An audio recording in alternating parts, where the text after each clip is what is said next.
Karena kalau kita membaca ayat-ayat itu sudah sangat jelas bahwa tidak ada orang yang harus mati untuk orang lain gitu.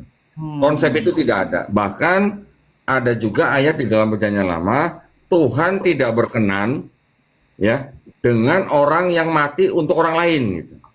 Hmm. Tuhan di dalam Perjanjian Lama juga melarang bangsa Israel untuk mengorbankan anak-anaknya demi apa namanya dewa-dewa gitu.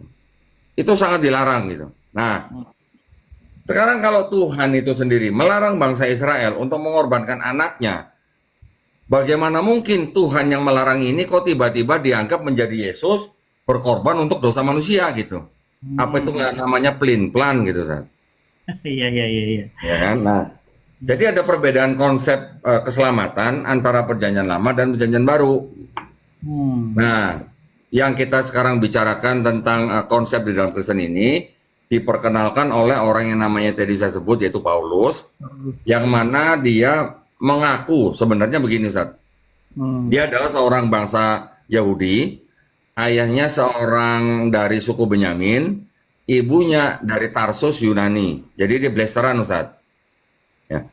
Ya, dia hidup kira-kira sejaman dengan Yesus, tapi dia tidak pernah bertatap muka.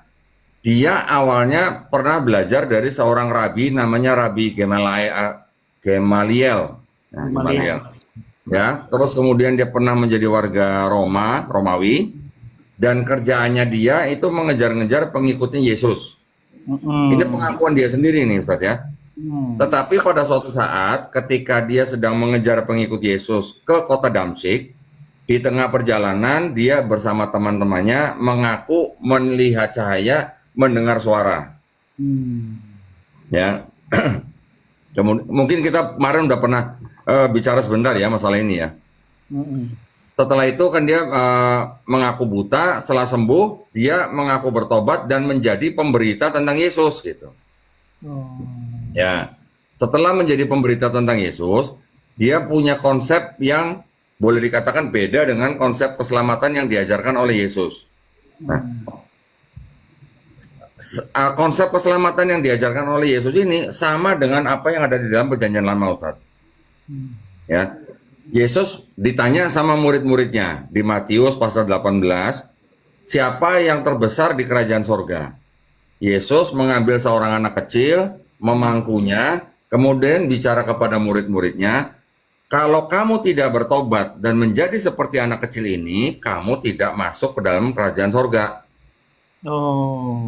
Ajaran Yesus, Ustaz ya, ada di Matius 18 ayat 3. Tapi di lain sisi, Paulus mengajarkan di Roma 5 ayat 12, karena dosa satu orang itu, yaitu Hawa, Ya. maka setiap keturunan Adam sudah mempunyai dosa, sudah Oh, membawa dosa. Nah, kemudian di sisi lain, Paulus juga mengatakan, upah dosa adalah maut. hmm, ya, ya. Upah dosa adalah maut. Ya, ya, ya. Kalau upah dosa adalah maut itu kita tahu maksudnya ya, bahwa kalau kita berdosa, kita akan mendapat maut, yaitu mati masuk neraka, itu istilahnya. Kalau ada Ya. film, ipar adalah maut. Kalau ipar adalah maut, ada filmnya. Nah, terus jadi karena ada konsep yang disebut dengan dosa waris ini, Ya. berarti menurut Paulus, karena manusia sudah berdosa, manusia tidak bisa bersatu kembali dengan Tuhan. Karena Hmm. tidak bisa bersatu kembali dengan Tuhan, makanya Tuhan perlu datang ke bumi untuk menebus dosa manusia itu, dosa waris itu. Konsepnya begitu. Nah, konsepnya begitu. Hmm. Kita bisa mengkritik konsep itu, jadi kita bisa mengatakan bahwa kalau begitu, berarti Tuhan itu tidak maha pengampun. Hmm. Karena di seluruh perjanjian lama, kalau ada orang bertobat, itu diampuni. Hmm. Nggak perlu ada Tuhan yang harus turun sendiri jadi Ya. manusia. Sedangkan di perjanjian lama sendiri, di bilangan 23 ayat 19, dikatakan Tuhan bukan manusia, Tuhan bukan anak manusia. Hmm. Hmm. Hmm. Nanti di Ayub 9:32 juga Tuhan bukan manusia. Hosea 11 pasal 9 juga Tuhan bukan manusia. Terus kemudian dikatakan lagi nanti di misalnya di apa namanya? Keluaran 9:14 tidak ada yang serupa dengan aku di bumi. Satu Waduh. Raja-Raja 8:27 dikatakan langit yang mengatasi segala langit tidak dapat memuat Tuhan. Di Ayub 37:16 dikatakan Tuhan itu Maha Tahu. Di Maleakhi pasal 3 ayat 6 Tuhan tidak berubah. Gitu. Jadi kalau kita rangkai, Ustadz, Tuhan yang bukan manusia ini, Tuhan yang bukan anak manusia, Tuhan yang Maha Tahu, Tuhan yang tidak ada yang serupa, Tuhan yang tidak muat di langit segala langit. Bagaimana ceritanya bisa menjadi Yesus dan mengampuni manusianya dengan cara harus mati di atas kayu salib. Iya. Konsep penebusan dosa ini adalah konsep yang sebenarnya bukan konsep yang baru, Ustadz. Ini adalah konsep yang sudah diikuti oleh orang-orang yang sebelumnya. Mungkin ratusan tahun, bahkan ribuan tahun sebelumnya. Orang-orang di daerah Mediterranean memang sudah terbiasa menyembah Tuhan yang menebus dosa mereka. Pas banget. Pas pukul langsung bunyi. Wih, dapat hadiah. Itu suara apa, Ustaz? Itu hadiah dari Oh, teman-teman hadiah. dikasih Masya hadiah. Allah. Nah, jadi kalau kita bandingkan, Ustaz ya, di dalam seluruh kitabnya orang Kristen, ada perjanjian lama, ada perjanjian baru. Di dalam perjanjian baru ada 4 yang disebut dengan 4 gospel. Orang Kristen bilang itu adalah Injil, tapi kita jangan sebut Injil, kita sebut gospel aja. 4 gospel ini yang menceritakan tentang Yesus, kehidupan Yesus. Setelah itu baru ada yang namanya surat-surat Paulus. Perjanjian lama itu terdiri dari 39 kitab, perjanjian baru terdiri dari 27 kitab. Dari 27 kitab ini, yang 13 kitab itu dianggap tulisannya Paulus semua, Ustaz. Jadi separuh daripada perjanjian baru itu adalah tulisan Paulus, walaupun menurut ahli-ahli perjanjian baru dari 13 surat Paulus ini yang benar-benar ditulis oleh Paulus cuma 7. Ya, sisanya yang 6 ini adalah tulisan daripada orang-orang yang mengikuti pemikiran Paulus. Nah ya, jadi doktrin keselamatan yang ada di dalam Kristen itu memang didominasi oleh tulisan Paulus, dan itu pula yang diikuti oleh gereja, dan kemudian ada sedikit modifikasi dari gereja. Ya. Ada yang dimodifikasi lagi, Ustaz. Karena kalau Paulus masih ngajarin perempuan pakai kerudung, Ustaz. Nah, tapi gereja sekarang tidak mewajibkan perempuan pakai kerudung. Masih ada Kristen-Kristen yang mewajibkan perempuannya pakai kerudung, tapi sangat-sangat sedikit itu, Ustaz. Nah, jadi dari perjanjian lama dan Yesus, ajarannya ada yang sedikit dimodifikasi oleh Paulus. Ajarannya Paulus dimodifikasi lagi oleh gereja. Gitu. Iya. Jadi modif ke modif. Modif ke modif gitu. Benar, Pak. Oh gitu. Nah, tadi saya sudah memberikan beberapa ayat ya, Ustaz ya, yang mengajarkan bahwa orang kalau mau selamat itu hanya perlu bertobat. Ya. Ketika orang itu bertobat, dia akan selamat dengan apa? Dengan cara hanya diampuni gitu. Ya. Sedangkan kalau kita melihat contoh ya, Ustaz ya. Ini saya mau berikan satu lagi contoh yang gampang sekali. Tuhan sendiri di perjanjian lama itu memerintahkan Bani Israel itu untuk apa? Untuk bertobat. Contoh misalnya di Hosea 14 ayat 1 dan 2. Bertobatlah hai Israel kepada Tuhan Allahmu, sebab engkau telah tergelincir karena kesalahanmu. Bawalah sertamu kata-kata penyesalan dan bertobatlah kepada Tuhan. Katakanlah kepadanya, ampunilah segala kesalahan sehingga kami mendapat yang baik. Maka kami akan mempersembahkan pengakuan kami. Yesus sendiri ketika masih dianggap melayani juga mengajarkan bangsa Israel untuk apa? Untuk bertobat. Ya, kalau kamu tidak bertobat, kamu tidak masuk surga. Kemudian Yesus juga mengajarkan doa yang mungkin kita sering dengar, yaitu namanya doa Bapa kami, Ustaz. Ya kan? Di dalam doa Bapa kami itu ada kalimat begini, ampunilah kesalahan kami seperti kami mengampuni yang lain. Bagus nggak, Ustaz? Bagus, ya. Bagus kan? Bagus. Cuman Kalau kita baca ayat itu, ampunilah kesalahan kami, seperti kami mengampuni kesalahan orang lain, berarti sebenarnya Yesus perlu disalib nggak buat ngampunin manusia? Ya enggak. Lah wong Yesusnya belum disalib, udah ngajarin begitu? Iya, iya dia belum disalib, tapi dia ngajarin begitu kan? Iya. Berarti Yesusnya sebenarnya perlu disalib nggak gitu? Enggak perlu. Iya. Ya. Yang tadi, yang ada ayat begini. Yang ada ayat begini, Ustaz. Kalau kamu tidak bertobat dan menjadi seperti anak kecil, kamu tidak masuk surga. Iya. Saya sering bertanya kepada teman-teman Kristen. Kalau Yesus lagi ngomong begitu, ketika ada orang lewat denger, terus dia bertobat, besoknya dia mati, dia masuk surga, masuk neraka. Hmm. Harusnya kan rumusnya kalau tidak bertobat, tidak masuk surga. Berarti kalau ada orang bertobat, dia masuk surga atau masuk neraka. Kalau dia mati, Hmm. harusnya masuk surga kan? Ya. Tapi Yesus belum disalib. Hmm. Hmm. Berarti Yesus perlu disalib nggak buat orang masuk surga? Ya ngapain gitu ya? Nah, perlu kan? Nah, kalau begitu kan. Nah, Hmm. terus ajaran penebusan dosa ini lagi dengan cara mati di atas kayu salib itu juga mudah sekali diruntuhkan, Ustaz ya. Saya pakai istilah diruntuhkan ajarannya Iya. dengan cara kita mengolah seperti ini. Oke, orang Kristen percaya bahwa dosanya sudah ditebus oleh Yesus dengan cara mati di atas kayu salib. Hmm. Ya kan? Kita tanya sama orang Kristennya, kalau kamu percaya begitu, kalau kamu dapat kesempatan melihat Yesus sebelum disalib, kamu bakal nolong Yesus supaya tidak disalib, atau kamu bakal nolong tentara Romawi nyalip Yesus?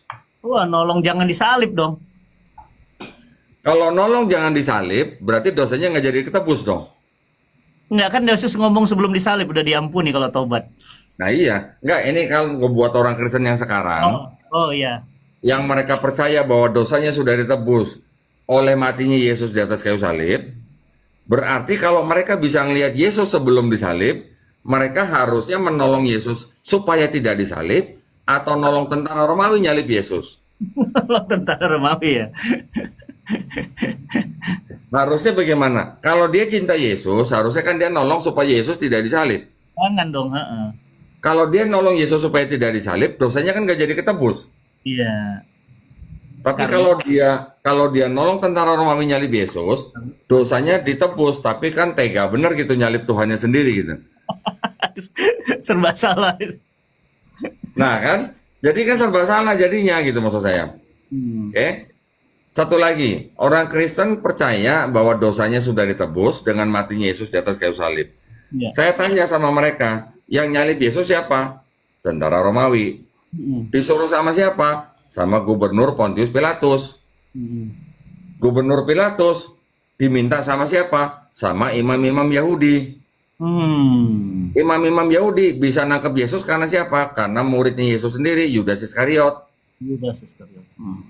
Yudas Iskariot bisa menyerahkan Yesus dari siapa? Karena dibisikin iblis. Hmm. Ada ayat nih Ustaz. Hmm. Yohanes 13 ayat 2. Ketika sedang makan malam perjamuan kudus, iblis membisikkan Yudas, membisiki Yudas.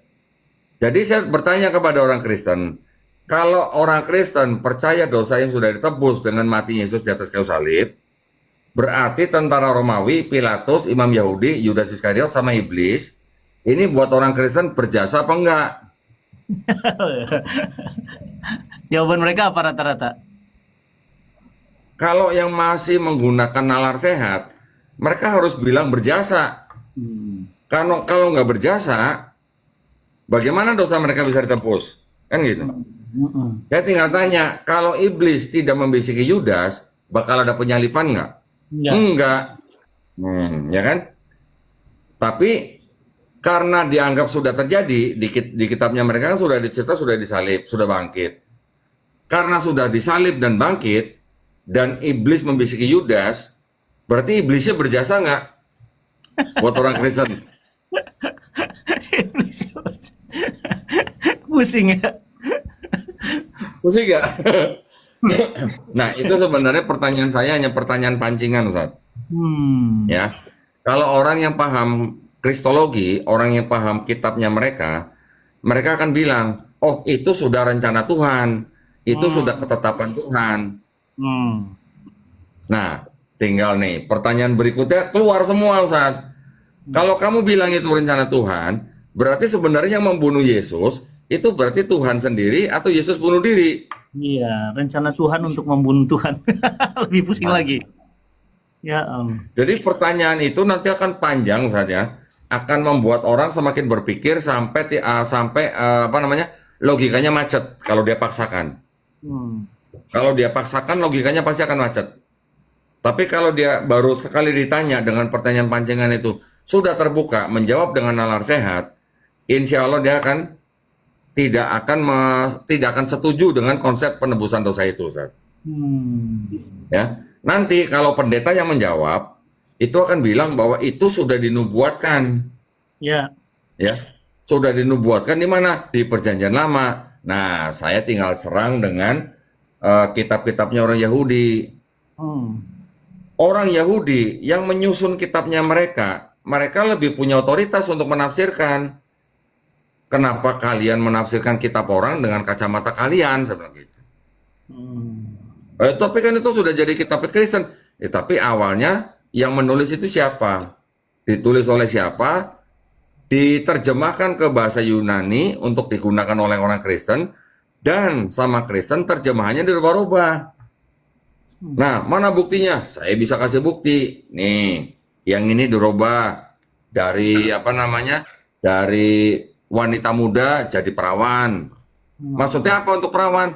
Perawan ini untuk menjadi apa namanya bagian di dalam kitabnya Perjanjian Baru untuk Maria yang masih perawan. Loh, kita Islam juga percaya, Ustaz ya. Nabi Isa alaihissalam juga dilahirkan dari perawan suci. Tapi kalau yang di Kristen itu perawan itu diambil dari Yesaya 7:14 supaya apa? Supaya seolah-olah Yesus sudah dinubuatkan di Perjanjian Lama. Hmm. Nah, kalau sudah ke situ larinya, orang Kristen tidak akan bisa menolak bahwa mereka menggunakan kitabnya orang Yahudi, tapi memakai kacamata pagan. Gitu. Oke. Nah, ya kita kemarin bicara yang bagaimana Bukan monoteis jadi jadi pagar. trinitas. Iya. Kalau Nah, bisa bukan yang jadi pagar. bagaimana monoteis bisa menjadi trinitas karena ada latar belakang pagan, itu yang dipakai Kristen untuk membaca kitabnya orang Yahudi sehingga menjadi kitabnya orang Kristen. Serem banget ya. Kalau Waduh. sudah begitu, kalau sudah begitu, pendeta nggak akan bisa membantah bahwa di dalam kitabnya Perjanjian Lama itu sudah diubah-ubah karena saya punya bukti-buktinya, Ustaz. Ya Apa Allah. saja yang berubah gitu ya. Itu satu. Yang kedua, Hmm. kalau saya bacakan perspektifnya Yahudi, Hmm. selesai mereka, Ustaz. Nah, saya menggunakan ini.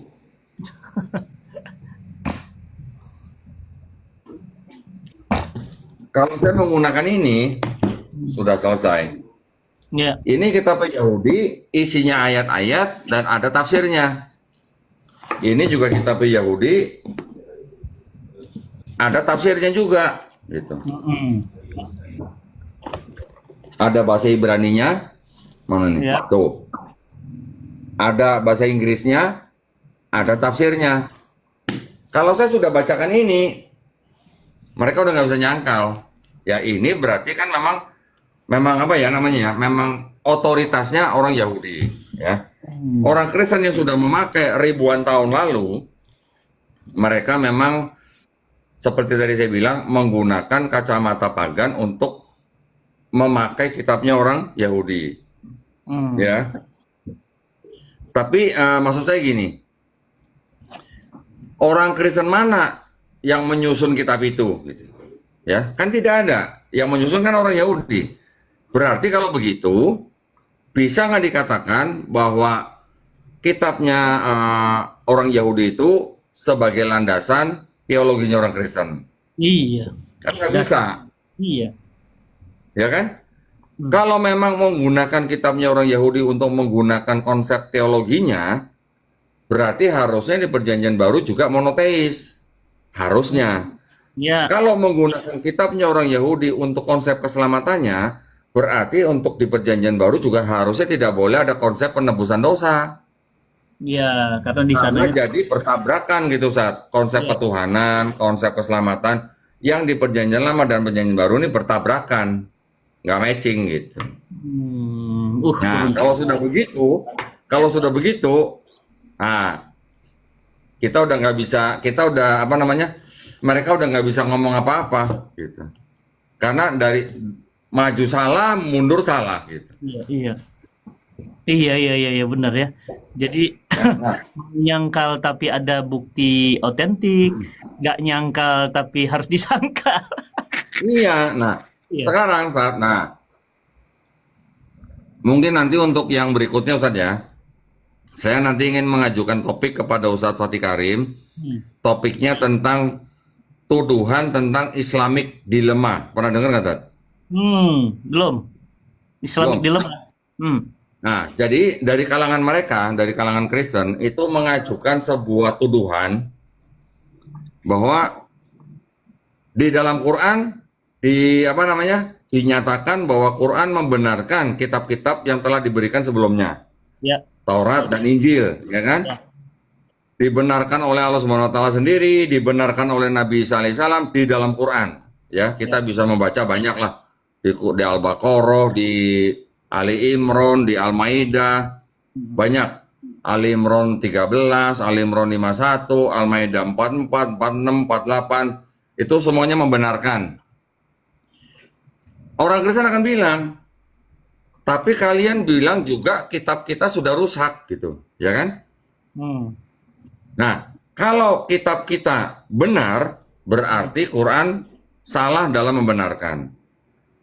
Tapi kalau kitab kita salah, berarti Quran juga salah. Gitu. Hmm. Pernah dengar nggak, Ustaz, tuduhan begini? Belum, belum, belum. Ini ramai sekali dibicarakan di luar negeri, Ustaz. Ya, Hmm. ramai sekali dibicarakan di kalangan akademisi dan juga di kalangan para pendebat. Asik itu kita bahas nanti topik Nah, berikutnya. ya, nanti insya Allah kita akan bahas topik berikutnya. Saya sudah buat apa namanya? Saya sudah susun PowerPoint-nya. Hmm. Nanti akan saya berikan semua ayat-ayat dan logikanya. Dan Islam bisa menjawab itu Ya. dengan menggunakan kaidah-kaidah berdasarkan dari Quran, berdasarkan tafsir, berdasarkan hadis sahih atau sunnah, berdasarkan usul fikih, berdasarkan ijma ulama, dan juga berdasarkan resolusi yang logis gitu, Ustaz. Insya Allah kita baca. Nah, setelah kita bahas itu, kita jawab, nanti yang terjadi apa? Yang terjadi malah sebenarnya yang Islamic dilemma itu tidak ada, yang ada malah Kristen dilemma. 5 itu tadi, yang tadi. Ya, itu nanti menarik. Itu nanti kita akan bahas ya, Ustaz ya. Ya, Nah, jadi kalau untuk yang sekarang, yang penebusan dosa, ya, secara singkatnya seperti itu. Jadi, konsep penebusan dosa di dalam Kristen ini memang boleh dikatakan konsep yang baru di dalam, kalau untuk disebut di dalam agama yang samawi. Tapi kalau buat kita orang Islam, mohon maaf, yang membuat kita yang agama samawi itu cuma satu gitu, cuman Islam. Karena kalau kita bilang Kristen samawi, Yahudi samawi, berarti kita menentang inna dina indallahil Islam dong. Gitu. Iya, iya, iya. Maksud, Iya, iya, iya, maksud iya. saya, buat kita orang Islam, agama samawi itu cuma satu, cuman Islam. Karena ada pernyataan di dalam Quran, inna dina indallahil Islam. Jadi yang Kristen, yang Yahudi itu adalah buatan manusia.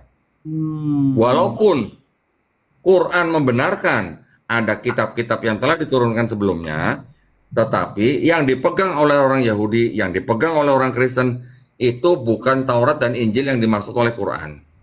Oke. Nah, Jadi nggak bisa penebusan dosa ini, ya. ya, konsep penebusan dosa ini sebenarnya mengikuti konsep-konsep keselamatan daripada orang-orang sebelum mereka. Ya, konsepnya bertentangan dengan satu kitab mereka sendiri, konsepnya juga bertentangan dengan ajaran Yesus sendiri. Kita bukannya apa ya? Bukan berarti kita setuju Yesus disalib dalam kitab mereka. Itu yang juga ditolak oleh Quran, ya. Walaupun di kitabnya mereka Yesus diceritakan dibunuh dan disalib, Ya. Tetapi ajarannya Yesus sebelum disalib itu sebenarnya ajarannya sama dengan ajaran Nabi Muhammad SAW. Allahumma shalli wa sallim wa barik wa sallim. Ya, ajaran Nabi Muhammad SAW dengan ajaran Nabi Isa alaihissalam dengan ajaran Nabi Musa alaihissalam itu sebenarnya semua sama, semuanya Iya. tauhid, Tauhid. semuanya mengajarkan ketauhidan dan juga mengajarkan kalau untuk selamat cukup bertobat. Itu aja Ustaz. Nah, Nggak ada pakai salib-saliban. nggak ada kalau disalib nanti tinggal kita salib ulang, kita salib balik. Jadi lomba ya. Saling salib. Jadi balapan. Ya, Enaknya pakai Ducati kalau penyalip ya. Koko, Masya Allah ini luar biasa ya. Tapi teman-teman semuanya, saya terus pingin tahu, pingin belajar ya. Asik juga kayaknya kalau buat kelas offline ya. Saya pingin belajar kok kelas kristologi, tapi yang terstruktur gitu. Enak Ya. juga ya. Mungkin beberapa kali pertemuan teman-teman ya. Saya pingin jadi pingin lebih tahu lagi lebih dalam karena dengan lebih tahu lebih dalam agama-agama yang sebelum tadi itu yang banyak penyimpangannya, kita semakin tahu betapa nikmatnya iman dan Islam tuh. betul. Jadi Betul semakin sekali Ustaz. nikmatnya ya Allah bersyukurnya gitu. Tapi kalau Ya, kita nggak betul. tahu itu, Masya Allah, ngeri. Mm-mm. Jadi Ustadz, kalau kita mengkaji dari sisi Islam aja, Mm-mm. kita sudah sangat bersyukur ya Ustadz ya, bahwa kita sudah diberikan nikmat iman Islam. Mm-mm. Tapi kalau kita mengkaji dari Quran, kemudian kita bisa dapat bukti gitu, apa yang disebutkan di dalam Quran, buktinya ada, buktinya masih bisa dilihat, buktinya masih bisa dibaca, perubahan-perubahan apa saja yang dilakukan oleh mereka, kita bersyukurnya jadi double gitu Ustadz. Iya gitu. Nah, saya sekarang untuk menutup kajian ini, tadi kita sudah melihat konsep keselamatan dalam perjanjian lama, Ustaz ya. Kita juga tadi sudah melihat konsep keselamatan yang diajarkan oleh Yesus di dalam kitab mereka. Iya. Kita sudah bisa melihat perbedaan konsep penebusan dosa yang diajarkan oleh Paulus yang berbeda dengan Yesus dan berbeda dengan perjanjian lama. Nah, sekarang konsep yang di perjanjian lama dan Yesus ini ternyata di dalam Quran juga kurang lebih sama, Ustaz. Ya, kurang lebih sama. Saya sudah mencatat beberapa ayat yang ada di dalam Quran. Ada di Quran surat Al-Baqarah ayat 222. Sesungguhnya Allah menyukai orang-orang yang bertaubat dan menyukai orang-orang yang mensucikan diri. Betul. Quran surat At-Tahrim ayat ke-8. Hai orang-orang yang beriman, bertaubatlah kepada Allah dengan sebenar-benarnya taubat. Ya. Quran surat An-Nisa ayat ke-17. Sesungguhnya taubat itu hanya diterima dari orang-orang yang melakukan kejahatan karena kebodohan, lalu segera bertaubat, maka orang-orang yang demikian itu akan diterima taubatnya oleh Allah. Mm-mm. Dan Allah Maha mengetahui lagi Maha bijaksana. Quran surat Az-Zumar ayat 53. Wahai hamba-hambaku yang telah melampaui batas dengan menzolimi dirinya sendiri, janganlah kamu berputus asa dari rahmat Allah. Jadi orang yang sudah menzolimi diri sendiri aja dikatakan jangan berputus asa dari rahmat Allah. Artinya mau sedosa kita sebanyak apapun, itu masih ada pintu taubat yang dibuka selama kita masih hidup gitu. Ya. Nah, konsep ini kan sebenarnya sama dengan yang di perjanjian lama tadi Ustaz. Ya kan? Sama dengan yang diajarkan oleh Yesus gitu. Tapi kenapa jadi belok gitu ya? Mm-mm. Nah, karena kalau ada konsep penebusan dosa, berarti itu menunjukkan ada suatu konsep yang boleh dikatakan ingin mengambil jalan pintas gitu, Ustaz. Iya, benar. Iya. Ya. Jadi konsep penebusan dosa ini bisa dikatakan seperti jalan pintas supaya orang tidak repot-repot untuk bertaubat, supaya orang tidak repot-repot untuk beribadah, ya.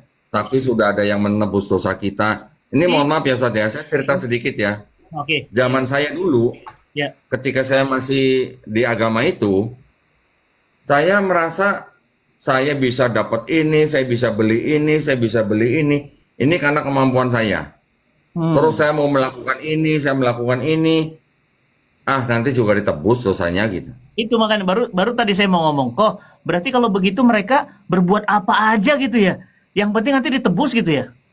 Gimana tuh Ya persepsinya? enggak, maksudnya gini, gini. Bukan berarti kalau sudah merasa ditebus terus boleh boleh melakukan apa aja sih enggak. Nah, oke. Ajaran pendetanya bukan begitu. Ajaran Oke. pendeta tetap kalian harus tetap berbuat baik, Iya. mengasihi sesamamu seperti mengasihi dirimu sendiri. Itu Oke. boleh, itu bagus. Tetapi karena ada konsep penebusan dosa itu, Iya. jadi orang Kristen itu merasanya gini, saya ini sangat bersyukur karena saya sudah berdosa, dosa saya sudah ditebus. Iya. Sekarang saya sudah istilahnya nggak perlu ngapa-ngapain lagi gitu loh. Hmm. Itu jadi timbul dari dalam hati sendiri gitu, Ustaz. Hmm. Jadi tetap timbul begitu. Jadi motivasinya untuk beribadah atau ini nih Ya, jadi turun karena beda ngapain? gitu, Ya, iya. beda dengan Islam gitu, Ustaz. Karena ada konsep sudah ditebus, jadi seolah-olah kita kayak emas gitu ditebus di Pegadaian gitu. Ditebus. Iya ya. Ya. Jadi rasanya gimana gitu Ustaz ya? Mungkin Ustaz bisa bisa merasakan sedikit, bisa menggambarkan perasaan gimana sih? Kan enak lu dari tebus, lu nggak perlu ngapa-ngapain gitu loh. Hmm. Ya, nggak perlu sunat, semua makanan halal, beribadah seminggu sekali. Gimana kurang enak coba Ustaz? Iya. Nah, pengen nggak Ustaz? Pengen nggak? Ah, Pengen nggak? enggak. Pengen nggak? Oh, enggak. Ini bukan soal pengen deh ya, tapi konsepnya udah batil sejak akarnya itu kan repot itu. Aduh. Nah, jadi itu hanya perbandingan ya. Kita bukan mau merendahkan agama lain, bukan. Dalam konteks kita apa namanya bermasyarakat, kita tidak boleh menghina agama orang lain. Hmm. Cuman kita juga harus melindungi akidah kita, Ustaz. Kalau kita nggak tahu akidah mereka, Betul, harus ada kalau band. kita tidak tahu konsep agama mereka, kita mudah dipelesetkan dan mudah digelincirkan. Iya. Itu masalahnya. Masya Allah. Alhamdulillah.